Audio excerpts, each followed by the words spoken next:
Welcome to Tales from the Waystone, a Kingkiller Chronicle reread podcast. We are your hosts, Will and Phoenix. Let's get into it.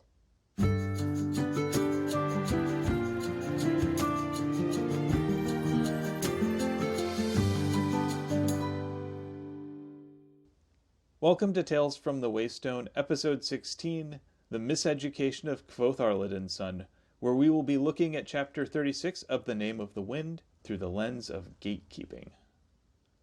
For those that don't know yet, each week on this podcast, we examine a section of The Name of the Wind through a chosen lens and figure out what we can take from the text to apply to our real lives. We also take some time to explore models of practical wisdom from the text with an Aristotelian phronimos of the week. After that, we will expand our understanding of our own world with an interesting fact and wrap things up with 7 words from the book and 7 words from our own lives. Before we begin, let's get some disclaimers out of the way. First of all, we are in no way affiliated with Patrick Rothfuss or his publisher, Daw Books, though we're always open. Second of all, our discussions are naturally going to assume that either A, you've already read the main books, The Name of the Wind and The Wise Man's Fear, as well as the other ancillary novellas and short stories in the continuity, or B, you're a weirdo who doesn't mind being spoiled. Either way, beyond this point, here be spoilers. And a final word, just remember, let's be kind to one another. As per usual, we are going to be starting with a 45-second recap of the books. Now, if you've missed a few episodes, Will has chosen to go back to 45 seconds because he doesn't really want to eat that many more cherries. You're just trying to get in my head. One of these days I'm going to make you eat some raspberries. Delicious fresh raspberries. And I'll eat the rest. Yuck. All right. Got a timer ready? Your time starts in 3, 2, 1, and go. Kvothe goes to the library where Willem is at work. Will says on the contrary, you're being a jerk. Admissions ends today, so you'd better hurry. So Kvothe scampers away to assuage his worry. The masters give him a quiz over facts great and small, but Kvothe proves he's a whiz because he's heard it all. After dickering over price, they grant him a scholarship, but Kvothe's blind to their nice, until Lauren points out their dollar slip. 22 seconds. Not bad. No more cherries. Oh, thank God. Okay, so let's get into the story. I'm so glad that we're kind of out of that just misery hole. Though, I have to say there are a couple of sections of both this chapter and one that's coming up where I can't listen to it or read it. I've actually been reading it this time around, but I've listened to the books a bunch of times. And even the very, very first time that I listened to it, I can remember exactly how I felt when Kvothe is just such a freaking idiot. And I could see what was happening. And it's not this instance. It's not the instance where he just gets all pissy because he thinks that he was assigned a tuition that was too big for him to pay. It's the one where, again, spoilers, seriously, if by now you haven't realized, spoilers. But it's when Kvothe is stupid enough to take an open flame into the archives. I cringed through that whole thing, and I have never listened to it again. And I will have to read it because, but I got the same exact feeling when he got so indignantly pissed off that his payment, his tuition, after all of his cheating through his college admissions, got him a tuition that was less 3 talents. So negative 3 talents. Got a scholarship, dude. You got what you wanted. And after he was like, I am the smartest man in the world and I'm 15, he did it again. He did the smartest kid in the room thing again. He just never learns. Doesn't know when to shut up. That is very true. And I think part of this is he's essentially the homeschooled kid. Yeah. He's never actually had to understand how academic institutions work just by virtue of their scale. And I'm not sure how many academic institutions exist in this world. We don't know if there's other universities, if there's other schools of magic, if there's other schools where you can just learn how to do math. One of the things we do learn, though, is that because of the expenditure involved in maintaining these sorts of institutions, they're really only available for people with money. And that brings us to our topic, our lens. Now, Kvothe doesn't really come from money. Especially at this point, he's got almost nothing to his name. And he's never had any real experience with formal education. All he's got is this idealized version of the university in his head. He doesn't know what it's really like. He's not talked to anyone other than Abinthy who has gone to the university. And I'm sure that he has heard rumor or heard something before Abinthy showed up. But there's not really a whole lot of time during his period in Tarbean that he could really learn anything about the university. I mean, he's never even had to sit in a formal lecture. He's never had to deal with registration. He's never had to deal with any of the things that go with even just a basic primary or secondary education. Those are experiences that we oftentimes, I think, take for granted, but he's never had to take a class that he already knows everything for. He's never had to listen to a lecture that isn't tailor-made just for him. He's never had to even just take a class that he's bad at. Right, because when you have one-on-one instruction, the person instructing you can spend as much time as they want, or as much time as you need, getting the lesson through your head. Like when he was with Abinthy, Abinthy wasn't sitting there giving him a grade for everything. He was saying, okay, you've learned what you've learned, now it's time to move on to the next lesson. Whereas in a larger class, the instructor doesn't have that luxury. They can only go as fast as their slowest average student. It's here that we get introduced to all 9 of the masters at the school. It makes me wonder, are they the only people teaching, or are there students or other arcanists that teach, kind of like student teachers or adjunct professors? We never hear anything about them. In addition, there's only a handful of teachers that Kvothe ever takes classes from. And adult Kvothe is the one that's relaying this story, and he is very much not a fan of him. He's got a view of him that is certainly less flattering, as we'll see in later chapters. I don't know how much we can trust Kvothe's version of Ham. I think we can trust that there was antipathy between the two of them, though as to its source, who knows. But I think that Ham is in many ways the archetype of the teacher that loves to play gotcha with their students, that loves to knock their students down a peg when they've gotten too arrogant. We never see him in a positive light, and I wonder if there are people in the university that actually do appreciate his style of teaching. The only student we ever see who seems to have anything resembling a positive relationship with him is Ambrose, who is also painted as a jackass. Precisely. I remember when I was in college, we had a professor who was oftentimes referred to jokingly as Dr. Death, because he was famous for not being the most charitable when people made mistakes in his class. That's a very nice way to put it. Correct. And I also remember that that view of him was actually not very accurate. He was actually a much more complex person in real life beyond what his reputation would have you believe. He really did care a lot about his students. He just didn't want them thinking that they could just spout off whatever they wanted, and especially in the English department where it could sometimes get into sort of an anything goes scenario. He didn't want them thinking that they could get away with saying whatever they wanted unchallenged. And so he challenged them, and oftentimes harshly. At the same time, he really did care for them as people. He just was also a naturally sarcastic person.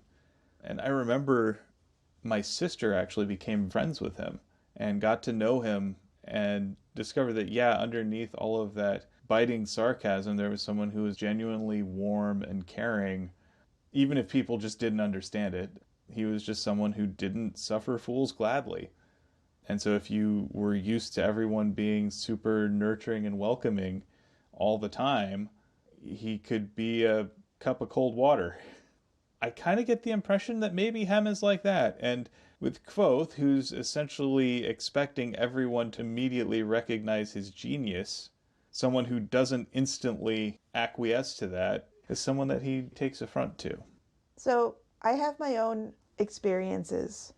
I think it is important to remember that your teachers are complex human beings and they are not monolithic teacher, and that they are people just like we are people, which is why when I was in college, I made friends and am still friends with a lot of my very dear professors.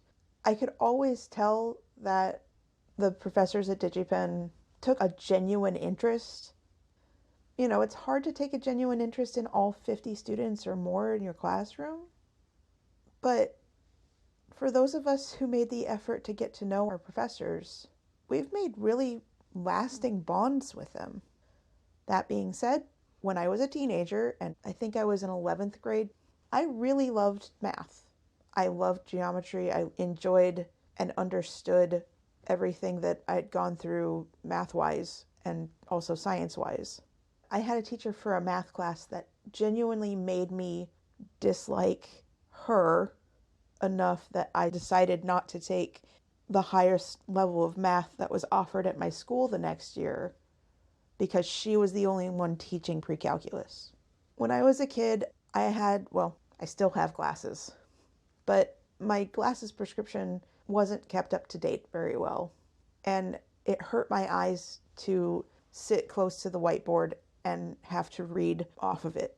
So I would sit in the back of the class and I would work on my homework for the next day while the teacher was explaining the homework from the previous day. I usually didn't need to go over it again, or at least I thought I didn't, because for the most part I got nearly everything correct and it wasn't a terrible challenge. She didn't seem to like that. This is my interpretation as an adult looking back, but at the time I also thought that she really didn't like me. She thought I was distracted. She thought I wasn't paying attention. Anyone that knows me now understands that if I am not looking at a thing, I'm still listening and I am still able to understand. And I'm genuinely going to understand it better if I have something else occupying that part of my mind that wants to just go. She also didn't seem to care when I told her that I was getting headaches from having to stare at the board.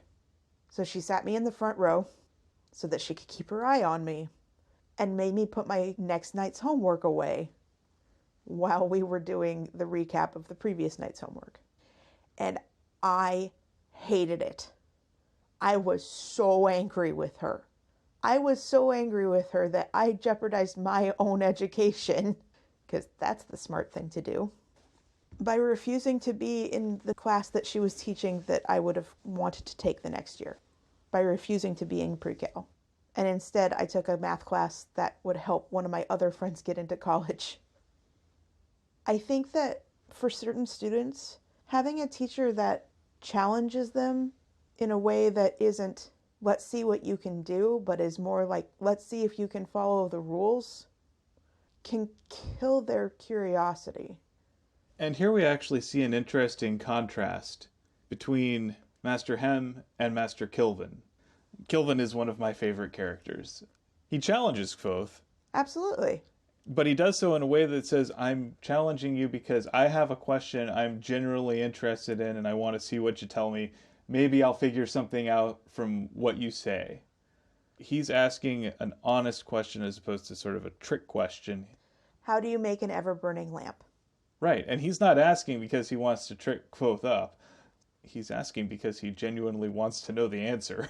Right, because he's looking for an actual solution to this problem. Whereas Hem is sitting there going, I am smarter than you, and you could not possibly understand any of this because you're just a dumb kid. Or at least that's what we're getting from adult Kvothe. who is being heavily influenced by child Kvothe. And I'm sure, looking at it as an adult, I'm sure that my math teacher did not intend to make me hate math. And I don't hate math, but I don't think she intended to make me choose not to take her class. Kilvin's question strikes me almost like one of those whiteboard questions that you might get at a job interview, where he's asking the question not because he wants to know the specific answer, but he wants to get a sense for, how do you think? What sort of problem-solving style are you going to employ? And he gets a little bit of that from Kvothe, where Kvothe actually starts engaging. Hem's questioning is meant to weed out people who just haven't been paying attention. Or haven't actually gotten an education that would set them on the right starting line. And to be fair, Kvothe has also been able to get past most of Hem's questioning by virtue of cheating and watching other people fail. And Kvothe is proud of this. Kvothe prizes his own cleverness. Well above others. And it is said that a smart person learns from their own mistakes. A wise person learns from other people's mistakes. I have to say, though, part of the reason why I can look at this situation and go, smack my head again and go, oh my God, that's the wrong lesson, is because it reminds me of me in a lot of ways.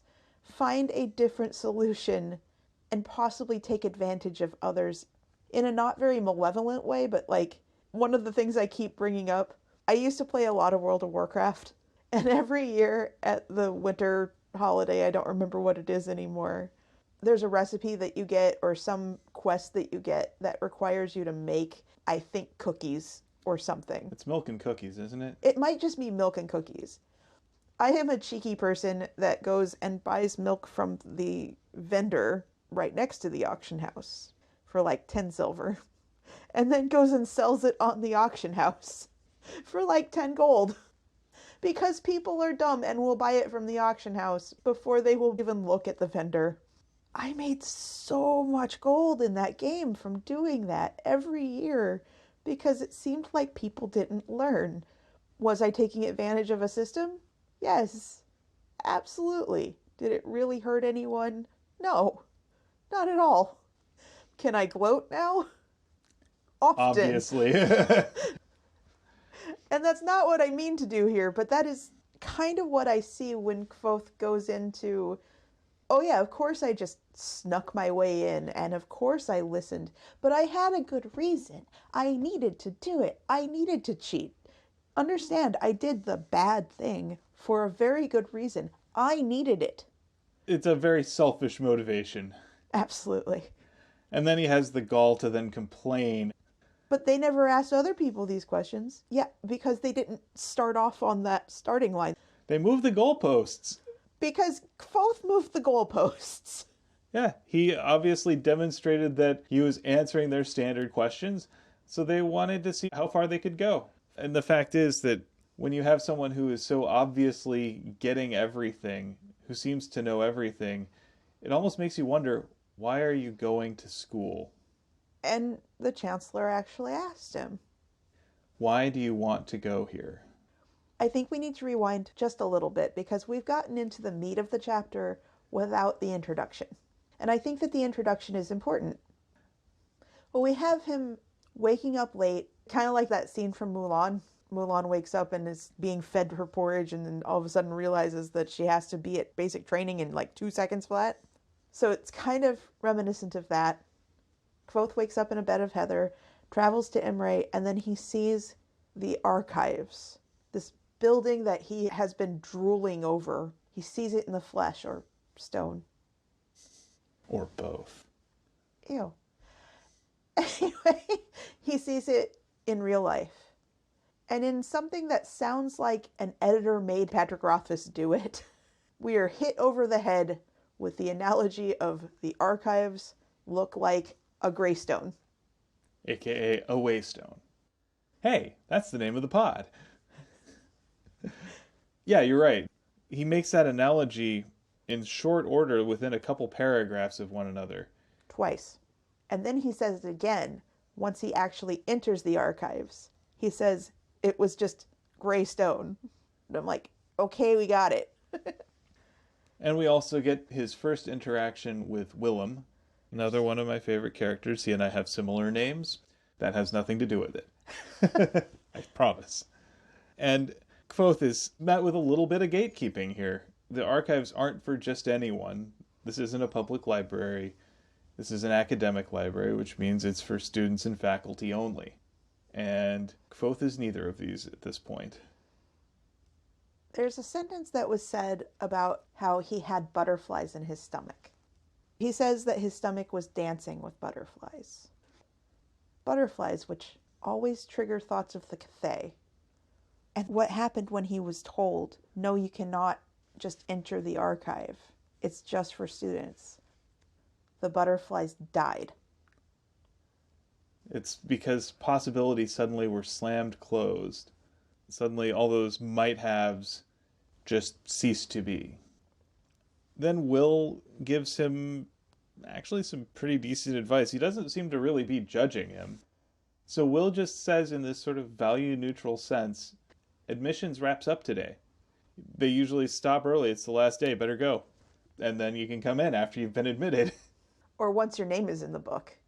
I liked that it wasn't just a doors shut, you're never getting in. It's, hey, here's what you need to do so that you can come in. And then, from what we can tell, he takes 2 hours to cheat, to slip in the back door of the hall where the admissions are being held, and possibly arranges so that he's the last student that they see. But it's not really listed. The actual, hey, I'm here to take a test, hey, I'm here to be admitted, doesn't really get across, which I think is fine. I think that narrative shortcuts are fine. It might just get a little too tedious in a book that is 722 pages long. But you gotta figure that this whole process for the masters is tedious and time consuming, and while a lot of it has to do with verifying that your students should continue, the new students, I wonder if they're worse. I wonder if the people seeking admissions for their first term are just insufferable. I'd be willing to bet so. My sister worked in college admissions for a long time, and there's sort of this trope in liberal arts where you will oftentimes see the college will put out a statement saying that they're looking for whole people who are complex individuals and they want personality. And then you have a group of kids who are generally from very well-to-do families who prize academic achievement above all else, and admission to a good school is one of the barometers of success for them. And they all end up doing the same sorts of things to prove that they are complex, unique individuals. So they're all doing the same sorts of community service projects. They're all doing the same sorts of extracurriculars. They're all saying that I'm a unique individual who wants to be a whole person. But they all want to be a whole person in exactly the same way. Or they've all been told that this is how you become a whole, unique person.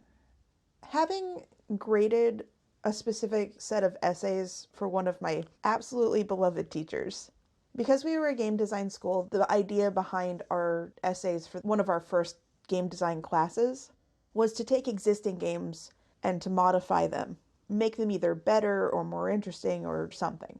It doesn't even have to be better. Modify it and experiment and see what happens and write about it. So, grading 80 of these papers, you see the same modifications over and over again. And full disclosure, I saw some modifications that were the things that I had done in my own paper. It is novel the first 3 times. It's interesting to see where people differ. But the 15th time you see someone say, draw 2 cards instead of 1 card. It still doesn't make sorry good. As someone who remembers exactly what my modification to sorry was. Yeah, and had to play it. Over and over again. Ugh. You're right, it's easy to start seeing all of these things blur together, and in a society like Kvothe's, like the Society of the Commonwealth in the Four Corners, which is very much a stratified society, which isn't actually all that different from our own, really, if we're being brutally honest. The luxury of a formal education is reserved only for the very wealthy, and those sorts oftentimes begin to think that they're entitled to their success. And Kvothe calls it out right at the beginning. You have to be either rich or smart. The less you have of one, the more you have to have of the other. But this isn't a meritocracy by any stretch. Also, smart is incredibly subjective. Yeah. Kvothe has an eidetic memory. He also is a bit of an autodidact. He's rare in terms of that sort of thing. If he's telling the truth. Even still, he required a certain set of circumstances to find himself in the position to be able to even take advantage of that.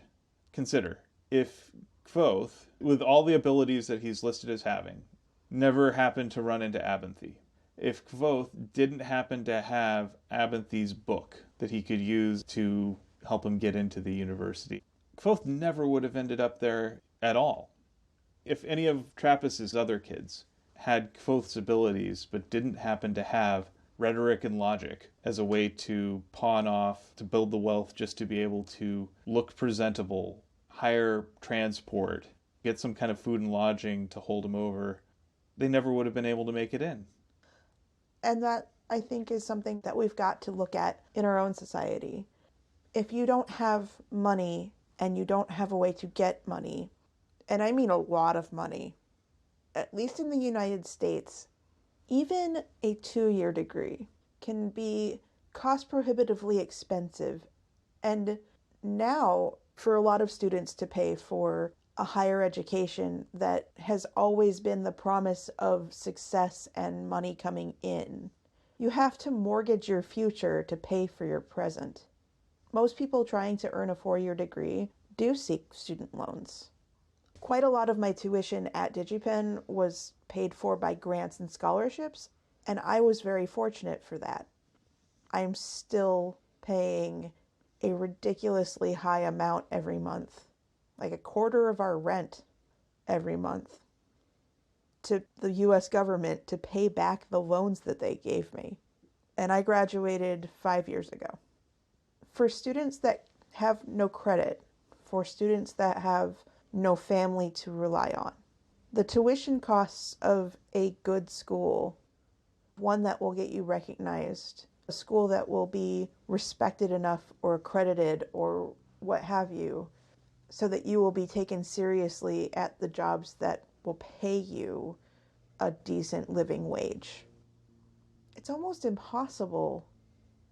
And then add on top of it not having presentable clothing in this instance. If any of the other street kids from Tarbean showed up at the university in what 3 days ago Kvothe was wearing, if Kvothe had showed up that way, I'm sure that there are smart children, people that if given a chance would have had the ability to be Kvothe, but circumstance has kept them from being able to get past those gates.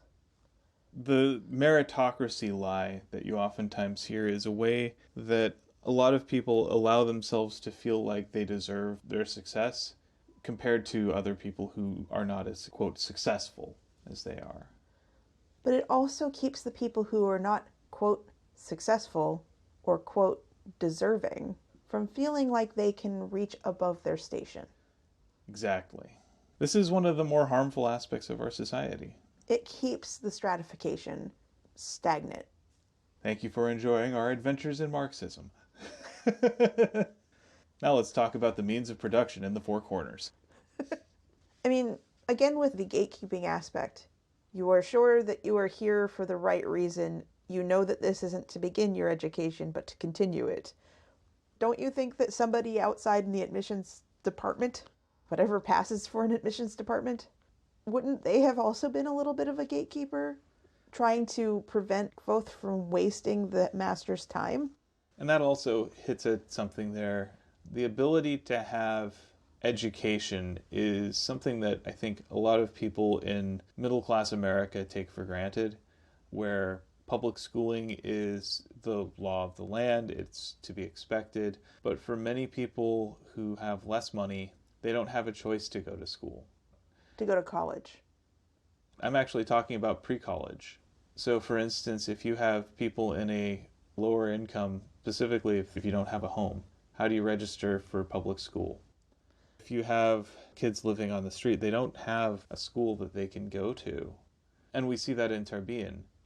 None of Trappist's kids had a school that they could go to. And it makes me wonder if there are formal actual schools for the kids that are born to parents that can afford to just live in a house.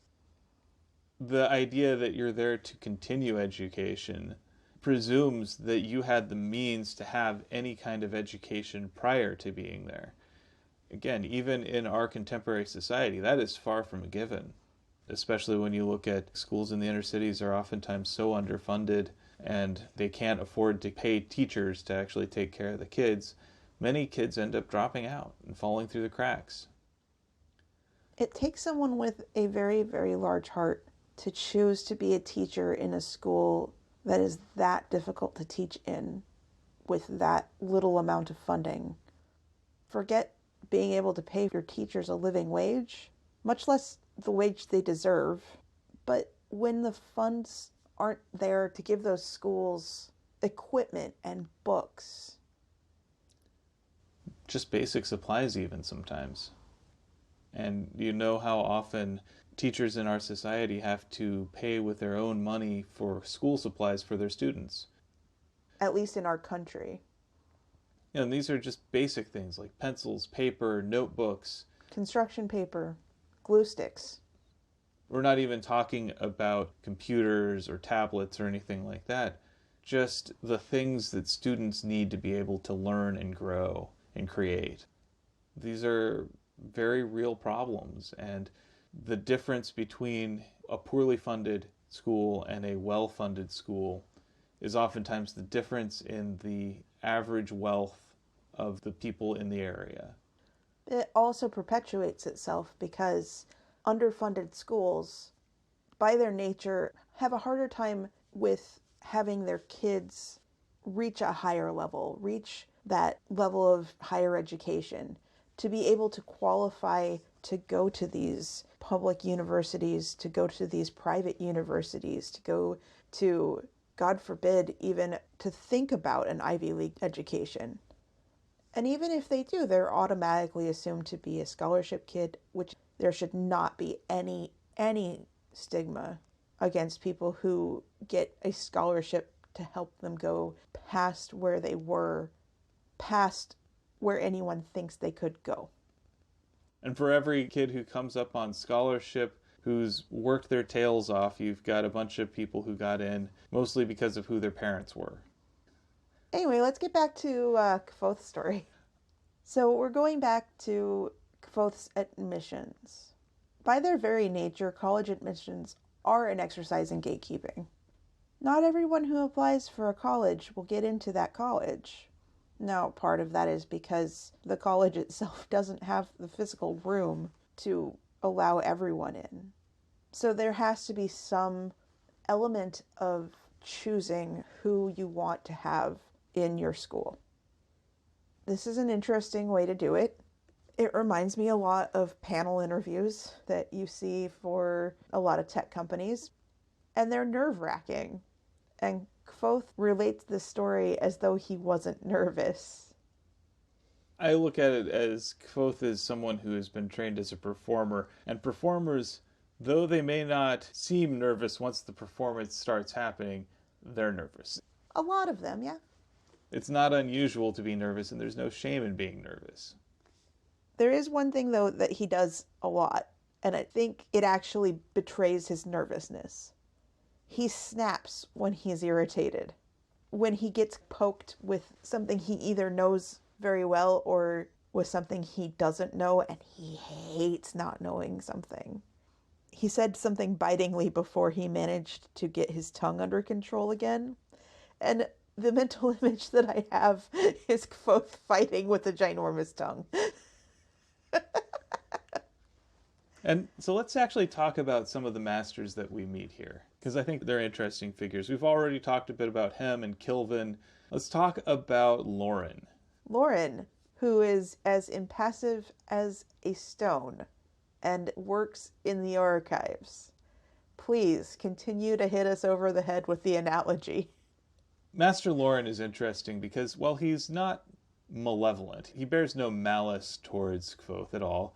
He also is firmly in the, I'm going to judge you based on what I can see. I'm not going to give you benefit of the doubt unduly, but I'm also not going to set out to screw you over. He's what you would describe as probably lawful neutral.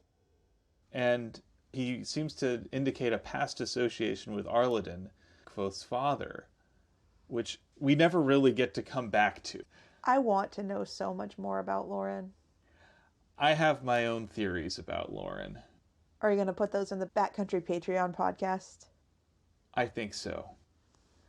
He's clearly got some knowledge that he's playing close to the vest here. I mean, he's privy to knowledge that seemed to be unavailable to the others, and he seems to travel more than the others as well. I do appreciate that the archivist doesn't just stay stagnant, that he wants to learn more. He's a collector of knowledge, and he's also someone who seems to actually get out into the world to gather it. Let's also talk a little bit about Arwyll, who is the physiker. Kvothe has a fairly positive interaction with him. Arwyll will also wind up being a person that challenges Kvothe in that kindly manner that is like, I know you're doing things you know that you ought not to, but I like you, kid. We consider Arwyll's choice of profession and specialty, which is all about how the human body works and how we can use that knowledge to help people and heal people. I think part of it may be that he recognizes some of the pain that Kvothe has been through and maybe thinks this is a way to help with that, to heal that. Arwyll's pretty cool. Arwyll also lets Kvothe deal with the consequences of his actions as kind of its own punishment. He knows that Kvothe is smart enough to recognize where he's messed up. He doesn't need to add an artificial punishment on there, but he's there to maybe help make sure that Kvothe learns his lesson from the first time so he doesn't make the same mistake twice. Now let's talk a little bit about Master Brander, who is basically just a math teacher. Kind of boring. I mean, later on it seems like he and Hem make a bit of a pact. Well, math and logic, they're pretty close together. Right, but I mean, Kvothe paints it as a pact against him. Oh, of course, Kvothe thinks everything's about him. I don't read too much into that. And we don't get much more than that about him. Kvothe seems to go out of his way to avoid taking math classes, which I can respect. We've also got Master Mandrag, and I like the answer to what are the 3 most important rules of the chemist. Label clearly, measure twice, eat elsewhere. I loved chemistry as a teenager. I loved the classes that I got to go to where I got to mix random Shirt together. I really liked the classes that I had to take things apart, take chemicals apart and try to figure out what they were. And I liked chemical equations, and I liked learning about all of these things to do with the natural world. And I love this advice. It kind of reminds me of a Walter White theme. You can take this to the bank. We know that somewhere Master Mandrag is working with one of his former students as a meth kingpin. Elxadal is another one that we haven't dug too far into. I like him. I do too. I'm always tickled by how he's described as being like the evil Grand Vizier in every melodrama, but he's actually a really nice guy. He asks a question that has an answer that is about the moon. And there are 2 instances that I picked out that are about the moon in this particular chapter. It would be easier for me to get a piece of the moon in reference to Kvothe getting more money. And in this case, Elxadal asks questions about the synodic period of the moon. I always picture Elxadal as sort of like, he has the appearance of Jafar from Disney's Aladdin, Yes. but then like the voice of Gandalf. Okay. Like, that's just kind of how I picture it. The voice and manner of Dumbledore. That's a better one. Like, Wizened old wizard rather than being evil old wizard. and then we come to Elodin, who is, of all of these guys, kind of the wild card. I get the impression that he doesn't speak very often. But everyone seems to listen when he does, whether it makes sense or not. They listen, I think, though, out of a sense of respect for the institution, rather than necessarily a respect for him. Some of them. Hem, apparently, again, according to Kvothe, doesn't have much respect for Elodin as a person, and I can understand that there's some animosity back, lighting Master Hem's robes on fire and trying to destroy all of his possessions in his room might be your first clue. Obviously, when things go to casual arson, it's not a good relationship. But Elodin is also the first that asks a question that isn't directly academic in nature. He asks, what are 7 words to make a woman fall in love with you? When you look at Kvothe, who is so starved for love, that's something that's probably going to stick with him. It also hints to Elodin's nature of being a little bit fey around the edges. And Patrick Rothfuss has intimated in various convention talks that, in fact, Elodin is of fey descent, at least partially. Take that as you will. Much like Kvothe, Patrick Rothfuss isn't always the most reliable of narrators. I think until you see it on the page, it's not really real. I like the description of how Elodin's voice held a certain resonance, and how when he spoke, everyone at the desk stirred slightly and then grew still, as though it were leaves being touched by the wind. And that image is going to be constant throughout this series. When we think about the Courtyard of the Winds, is it? The courtyard that's in the middle of Mainz? Yeah, that one. Where people use the leaves to try and see the wind and see the path that they take. It's a very evocative image. Where they put wishes on pieces of paper and send them into this little whirlwind. It's a beautiful image. It's also where we meet Ari. It's somewhere that Kvothe plays music. Everything around it has a little bit of mysticism. Even as the rest of the school treats magic as an almost industrial practice, it's the one place where it feels wild and in touch with the natural world. And then we come to Herma, who is both the Chancellor and the Master Linguist. And linguist and namer seems like 2 sides of the same coin. One seems to be more on the scientific side, the other is a little bit more mystical. And Herma's questions are much like Elodin's in that they are not directly academic. They aren't something that speaks to just your ability to recite facts. He's asking a question of Kvothe. What do you want out of this school? Why are you here? And this is a question that there's not a right answer to. This isn't something that you can just recite from memory. He's asking Kvothe to know himself, to understand himself. And it's interesting to me that Kvothe specifically avoids saying some of his true motivations because he's self-censoring. For once. But at the same time, he is more interested in how he appears than what his actual truth is. And given his background and some of the traumas he's endured, I can understand why. I can't fault him on that. But this is one of those opportunities where even if he doesn't speak those truths out loud, he can maybe come to understand them a little better, because I don't think he himself strictly understands everything about himself. I like his answer that he says out loud. I don't know, sir. I guess I'll just have to learn that too. And that speaks to one of the things that you can do in college, which is kind of experiment. Kvothe is very young. He's only 15 years old, and at 15, you're still trying to figure out who you are. You're trying on different identities. You're learning about different aspects of yourself. I don't think I know anyone who at 15 knew who they were.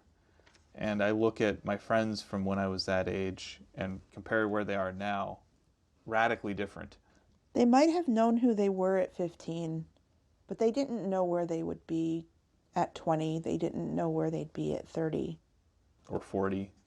There's a lot of growth and experimentation that happens between those ages. I mean, I'm not the same person that I was 10 years ago. Me either. And I think knowing that your being is in flux and in a state of growth at that age is important. And acknowledging that you're never really done being a given person. You're never going to be a completed, finished whole. You're always going to be a work in progress. You mean that college admissions don't make you into that whole person? Nope. Never have, never will. Because at the end of the day, you're going to keep growing. And hopefully, you're looking for places that are going to help you grow into the kind of person you want to be. I want to always be the person that wants to learn. And that should stay with you after you graduate. Whether you go into academia or out into the workforce, the ability to learn and the desire to learn are going to be the things that help you keep growing.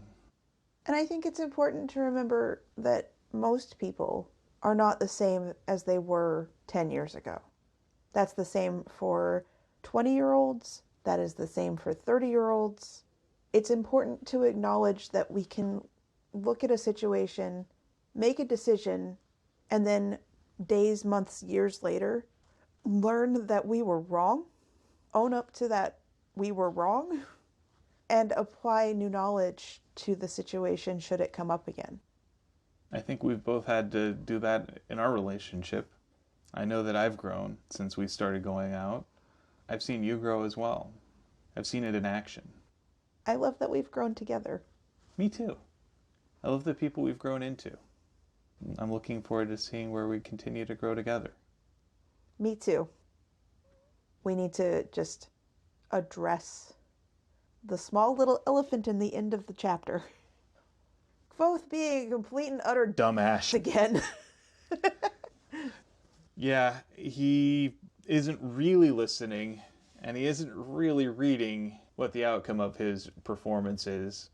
And then when Lauren approaches him to start offering him information about his father, seems really fascinating. It does. Kvothe stops Lauren from continuing down a line of questions and talk that the audience is probably just like, right. Especially us as rereaders.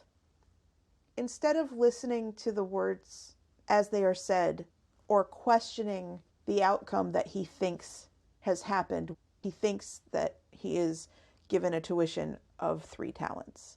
And he's actually been given a tuition of -3 talents. Less 3 talents. He jumps to a conclusion, he gets mad and indignant, and I have a hard time reading this because this kid that legitimately should be very, very smart does something embarrassingly stupid, and I hate that. But then he gets angry at Lauren, who's gotta be like, I thought you were smart, kid. For all your learning and all of your smarts, you are stupid in very interesting ways. I think it's because he doesn't listen. I think that he doesn't listen, but I also think that he's very young and hasn't been confronted by every situation or every type of person. And to be fair to Kvothe, the masters don't exactly give him his answer in a straightforward fashion. They also don't take what he said and reiterate it back the way that he said it so that they have communication that is like input, output. So I can see where a little bit of the confusion is, but rather than ask, he assumes, and he makes a huge ash out of himself. Yep, they gave him exactly what he asked for, and then he got angry. How are you going to win with someone like that? I think that interaction probably told Lauren everything he ever needed to know about Kvothe. And it tells us, the audience, a lot about him, too. To be fair also to Kvothe, because I don't want to just treat him like he's an idiot always. He's hanging his entire future, or what he thinks is his entire future, because we tend to get very myopic about very specific things. And in this case, Kvothe would have probably succeeded at something, and 2 months later might have been able to come back with money. But he's seeing the situation as, this is my one and only shot at this, and my whole future is going to crumble if I don't get what I asked for or demanded. And when he realizes that, oh my God, I was a total moron, he just sits down and weeps. And the audience is like, but talk to Lauren. He was telling you some interesting things. Could you get out of your own head? I think it would have been good for him to talk to Master Lauren, who seems to have this knowledge of his father, this prior acquaintance, and it might have been good for Kvothe to maybe have some of that understanding of who his father was, a greater understanding than maybe what he was able to get as a child. Right, because who at 12 years old knows their parent as a complex human being?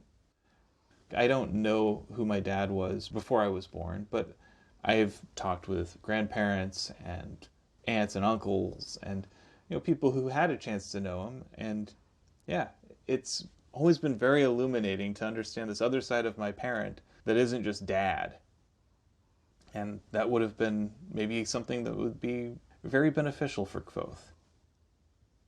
The one thing that I consistently wish would happen in the books every time I reread it, I'm just like, talk to the professors, ask questions, be intellectually curious, get to know them as a person, and they might have more information for you. Lauren, Lauren. Also, respect office hours. That's what they're there for. I'm sure all of my professors that listen to this podcast are going, yes! Even though I kind of didn't, because I just had conversations with them. But, I mean, it's not the same. And now I think we can actually move on to our Phronimos. It is your turn, Phoenix. Who do you got? I have chosen Master Lauren. And the reason I've chosen Master Lauren is he's got this kind of quiet wisdom. He doesn't jump to conclusions. He doesn't assume things. And so far, he's been very willing to give Kvothe the benefit of the doubt throughout this whole interaction, which is probably the one saving grace that Kvothe actually has. He is the antithesis to Kvothe's impulsivity and brashness. Instead of following along with Master Hem, who immediately assumes that Kvothe is a liar. He's not wrong. Accurate. But instead of just assuming that Kvothe is lying about the book that Abinthy gave him, how's that? That's fair. He asks Kvothe where the book was pawned. He offers to go get it. He seems to want to give Kvothe an opportunity. He doesn't show his emotions on his face. Although I would say that him blinking when Kvothe mentioned Ilian was the greatest man ever to live was probably a sign of some sort that Kvothe maybe got to him a little. Now, there's a lot of speculation that Master Lauren has something to do with the Aemir, and I'm inclined to agree with that. Later on, when Kvothe goes looking for more information about the Aemir and about the Chandrian within Master Lauren's domain, which is the archives, Lauren is very aware of everything going on within his precious stacks and tomes. And instead of purposefully trying to embarrass Kvothe, he takes him aside and quietly explains, hey, maybe this isn't the best course of action. I like that he also very quietly takes Kvothe aside after the whole interaction, the whole West talents, and wants to know more about him. I kind of figure that there's a possibility that Master Lauren may have met Kvothe when he was a lot younger, like a baby. That maybe he knew Kvothe's parents. Especially, there's a very high chance that he knew Lorien. Because if Lorien was from a noble house, the upper crust of society tends to be very small. And when you have a small group, everyone knows everyone, or at least they know someone who knows someone. This is kind of the same thing within the game industry, in the United States at least. Because I have connections in the game industry, I also have connections that are connected to other people within the game industry. My seconds on LinkedIn are just, yeah, a lot of people. And then my thirds are probably everyone else in the game industry. That being said, I also have a lot of connections to people who are connected to Patrick Rothfuss. Because of my experience at DigiPen, I've met James Ernest, and James Ernest made the game TAC with Patrick Rothfuss. There's an interesting little, very small group of people connected to a small group of people. And I think that that's probably true within the Four Corners as well, and that the upper crust knows other people within the upper crust. One thing that I took about Master Lauren is he is neither reflexively skeptical, as in what you're saying is obviously a lie, but he's also not reflexively credulous either. He doesn't just immediately believe Kvothe. No. Because that would be insane. He says, well, it could be true, it could be false, there's an easy way to find out. Let's find out. He doesn't actually make a decision one way or the other until he's got actual evidence, which is actual skepticism as opposed to sort of the popular skepticism that you might see on the internet. Or out of Master Ham. Well, and Master Ham has sort of the internet skeptic style that says anything someone says is probably false. Lauren, though, is a classical skeptic, simply saying, we don't know yet until we test it. It is neither true nor false. We're not going to treat it either way until we can verify. Schrodinger's book. Kinda, yeah. Anywho, now that I have given you my Phronimos of the week, it is your turn to give me your interesting fact. Today's interesting fact is the reverse headstock rock. As some of you may know, I enjoy playing the guitar. I make no claims of being good at it. I just enjoy doing it. And as you also may know, if you followed me on Instagram, I play a guitar with a reverse headstock. I think it looks cool. Now, oftentimes people think that this is something that has an effect on the sound, but it actually isn't. This myth, though, has a very interesting root in Jimi Hendrix. If you're not familiar, Jimi Hendrix is one of the greatest guitarists of all time, and he's famous for playing a Fender Stratocaster. This is the same sort of guitar that was also played by Eric Clapton and David Gilmour, Stevie Ray Vaughan, a bunch of other players. And Hendrix was unique in that he was left-handed, but during this time, left-handed instruments were not readily available. So being an enterprising guy, he just flipped his upside down, restrung it, and then went to town. And as a result, it had that unique upside down look on the headstock. And his sound sounded like nobody else. Now, many of the uninitiated thought that it was because of the way the headstock was oriented, because it was upside down from what everyone was used to. But in actuality, that's not it at all. It had nothing to do with string tension, because the string tension is handled by the nut of the guitar's neck, and that doesn't change whether it's left-handed or right-handed, upside down or right side up. That stuff's the same. And for those who don't know, the nut is at the top of the neck, and it separates the fretboard from the headstock. Yep, it also holds the strings in tension. So a good nut is the difference between your guitar going out of tune and holding its tune no matter what you do. But what changed the sound is the way the pickups on a Stratocaster work in particular. A Stratocaster uses 3 single coil pickups, one in the neck, one at the bridge, and the bridge is where the strings connect to the base of the guitar, and then one in between those two. And it's this bridge pickup in particular that causes Hendrix's sound to be so unique. So that bridge pickup on a standard right-handed dexterity Stratocaster is oriented so that it's slanted with the top closer to the neck and then the bottom closer to the bridge. And what this effectively does is it means that the magnet's picking up the sound from the strings on your low E string, which is usually the top string, normally is going to have more bass, and then your high E string, which is down at the bottom, is going to have more treble. It'll sound more clear. When Hendrix flipped his guitar upside down, that was reversed. So that meant that his low E string had more treble and his high E string had more bass. And that's because he restrung his guitar so that everything was oriented with the low E string still being on top, then the A, the D, the G, and then his B and high E string. Correct. So it just looked like he mirrored it instead of flipping it upside down. Yeah, exactly.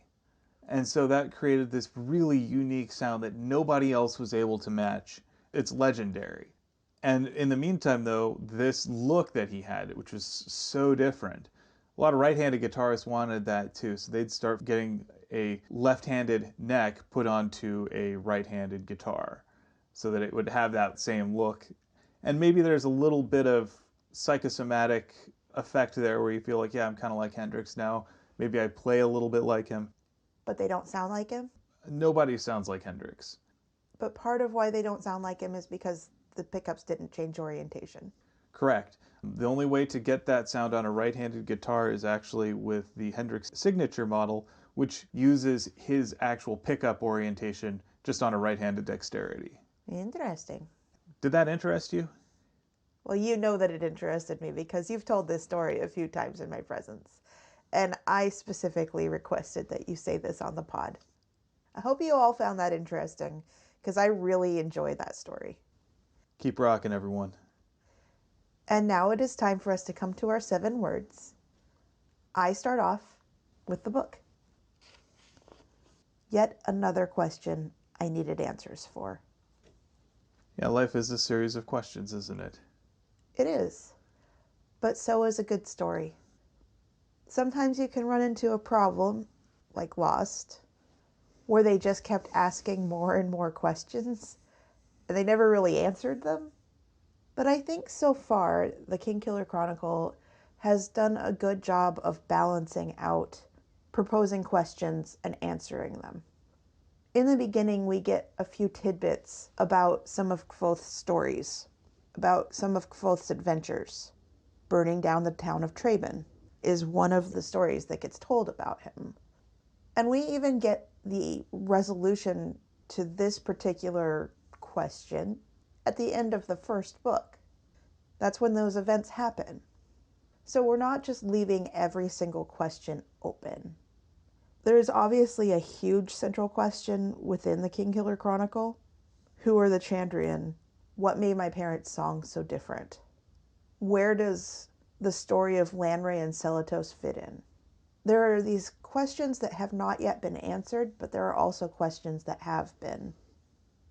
But the driving thing behind all good stories is what happens next and what happens after that.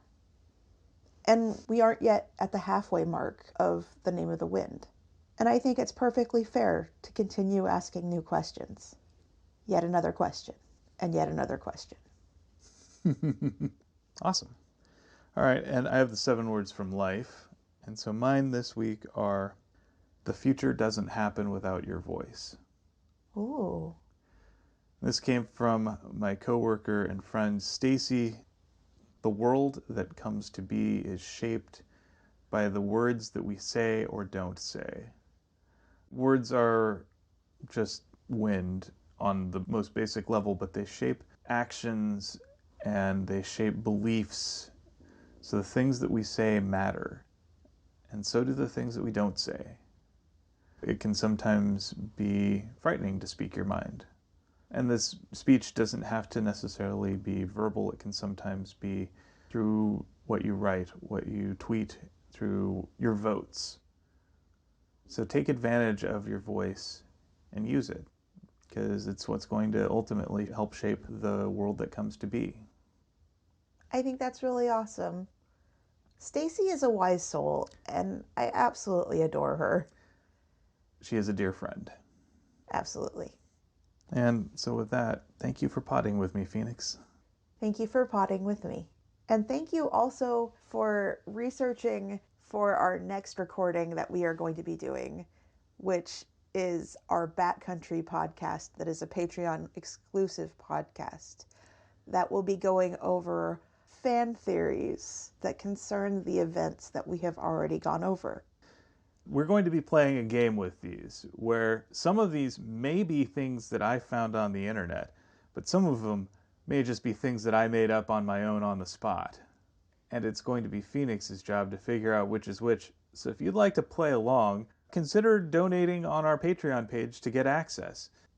And we hope you guys have as much fun listening to this as I've had coming up with these things. And with that, it is time to wrap up.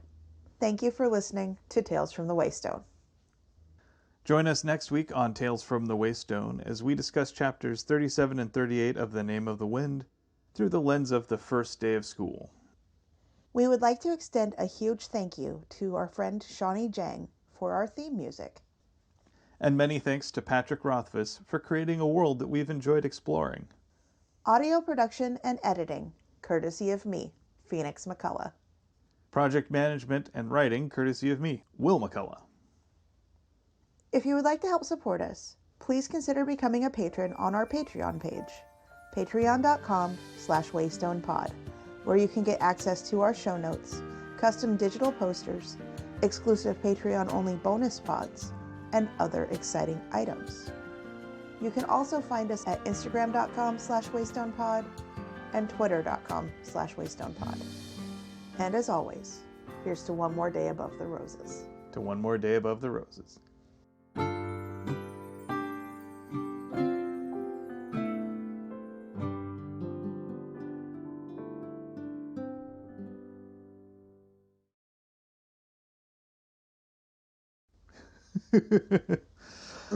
Fork. Fork. Fork. I don't know. You guys say it like Geralt. Fork. Fork. Fork. Fork. Fork.